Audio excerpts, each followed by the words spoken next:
మన నాలుకని కంట్రోల్ చేస్తే మన జీవితం బాగుంటుందంటే, నాలుకని కంట్రోల్ చేస్తే సర్వ శరీరము క్షేమకరంగా ఆరోగ్యవంతంగా ఉంటుంది అన్నారు ఎవరు? యాకోబు గారు. ఆయన కూడా ఇదే మాట చెప్పాడు కదా, నాలుక ఈ ప్రపంచానికి చిచ్చు పెట్టుద్దట.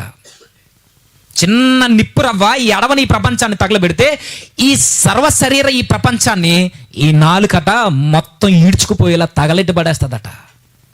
అంటే మనం తీర్మానించుకోవాల్సింది ఈ ఏడాదిలో, చెడ్డ మాటలతో నా జీవితాన్ని నేను అపవిత్రపరచుకోను. బూతుల ద్వారా, సరసూక్తుల ద్వారా, ముసలమ్మ ముచ్చట్ల ద్వారా, ఏవి పడితే మాట్లాడే అబద్ధ సాక్ష్యాల ద్వారా, ఎదుటోని నాశనం కోరుకునే అసూయ మాటల ద్వారా మన జీవితాన్ని మనం నాశనం చేసుకోవద్దు. తీర్మానించుకో బలంగా. తీర్మానించుకోవాలి. ఎలా వస్తుంది నాకంటే, ముందు నీ హృదయాన్ని వాక్యంతో నింపే. నీ హృదయంలో వాక్యం ఫుల్ఫిల్ అయిందనుకోండి, ఆ హృదయంలో నుంచి వచ్చే మాటలు కూడా చాలా బాగుంటాయి. యేసుక్రీస్తు వారు ఇదే మాట చెప్పారు కదా, హృదయం నిండిన దానిని బట్టే నోరు మాట్లాడుతుంది.